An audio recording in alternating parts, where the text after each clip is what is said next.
everyone, I'm Sarah of Rich Textures Crochet and welcome. Today I have a really neat crochet stitch here for you. This I am calling the river stitch. It creates this beautiful texture.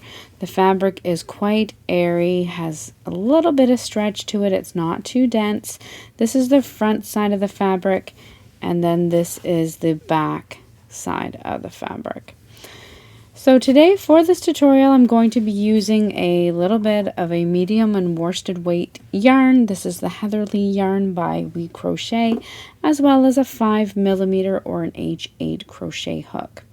You may also wish to grab a copy of the free written instructions on richtexturescrochet.com, and I've directly linked that pattern to you in the description of this video. Also in the description of this video, if you enjoy learning new crochet stitches, you'll definitely want to check out my latest crochet book, Intermediate Crochet Stitches, which features a collection of crochet stitches that aren't commonly found in other books.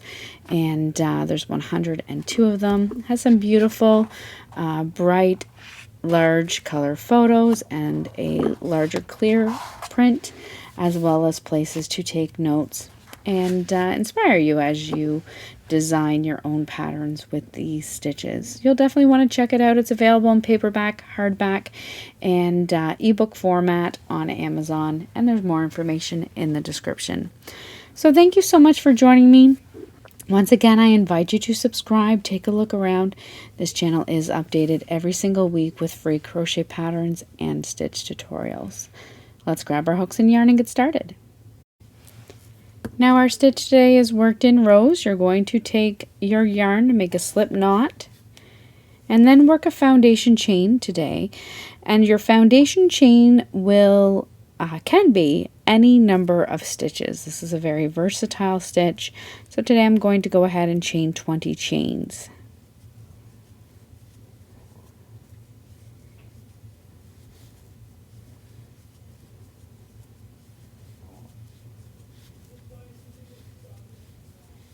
Once you have that foundation chain worked, you're going to work row 1 by working a single crochet into the second chain from your hook, and then single crochet into each stitch all the way across.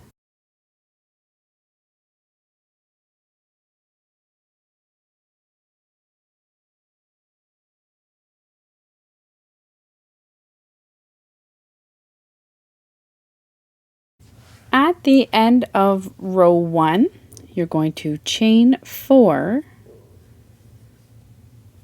and turn your work. We're now going to work a series of cluster stitches that are going to make up our river stitch pattern. Now these cluster stitches are fairly uniquely worked. They kind of have a Tunisian crochet feel, although there'll be no special hooks required, just your regular crochet hook. What you're going to do for the beginning clusters, you're going to yarn over and insert your hook in the second chain from your hook. Yarn over and draw up a loop.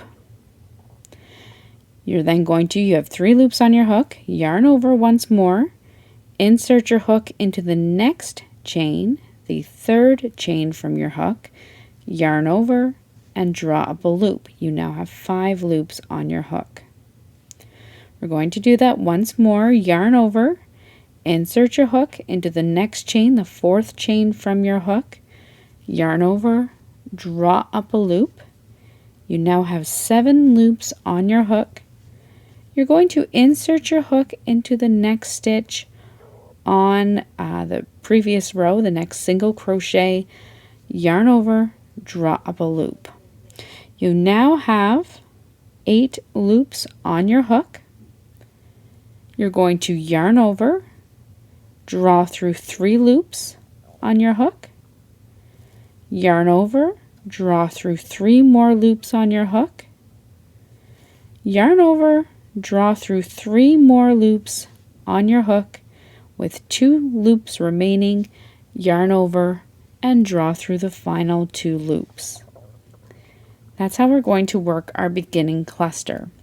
We're going to continue working these cluster stitches all the way across, only this time, if you look closely at your stitch, you'll see, and you pull it apart a little bit, you will see spaces that show up along the post of the hook of the stitch, and these were created when you yarned over and drew through the 3 loops on your hook. So just pull it apart there a little bit and you'll see these 3 spaces.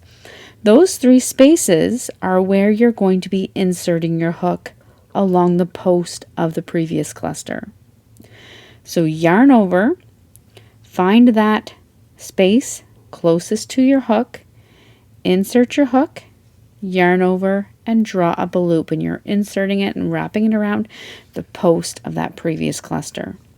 Yarn over, find the next space down, insert your hook, yarn over, draw up a loop. One more time, yarn over, find the final space closest to your row of single crochet, insert your hook, yarn over, draw up a loop. Insert your hook into the next single crochet on the previous row, yarn over, draw up a loop with 8 loops on your hook, yarn over, pull through 3, yarn over, pull through 3 more loops, yarn over, pull through 3 final loops, and then yarn over and draw through 2. That's how you're going to work your cluster stitch. You're going to repeat that cluster stitch all the way across. So yarn over, insert your hook in the next space around the post of the previous stitch, yarn over, draw up a loop. Yarn over, insert your hook into the next space, yarn over, draw up a loop.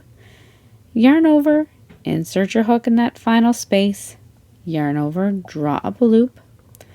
Insert your hook into the next single crochet, yarn over, draw up a loop. We'll start removing these loops from our hook, yarn over and draw through 3, yarn over, draw through 3 more, yarn over and draw through 3, yarn over and draw through the final 2 loops. Repeat this process all the way across.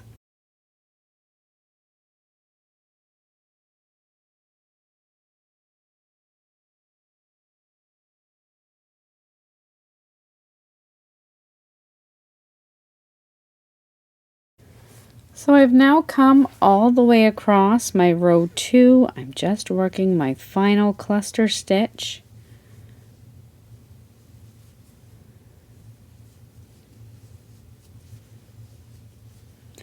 At the end of that row 2, you're going to chain 1 and turn your work. You're then going to work 1 single crochet into the first stitch, and then single crochet into each stitch all the way across. Now as you work this stitch, you are going to want to make sure that you maintain the same stitch count.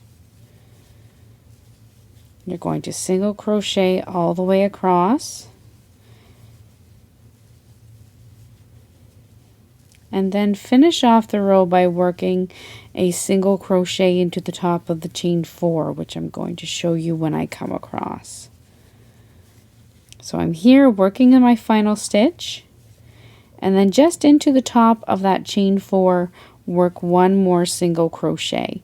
You can go back and count, but you'll just want to make sure that you have the same number of stitches. Chain 4 once again, and then for the rest of the pattern, you're simply going to repeat your rows 2 and 3, beginning with the beginning cluster, followed by your cluster stitches all the way across, chain 1, turn your work, and work your single crochet stitches in each stitch all the way across. And that's all there is to working this beautiful river stitch. So thank you so much for joining me. Once again, I invite you to take a look around. Don't forget to subscribe, and I look forward to seeing you again next week. Until then, happy crocheting. Bye.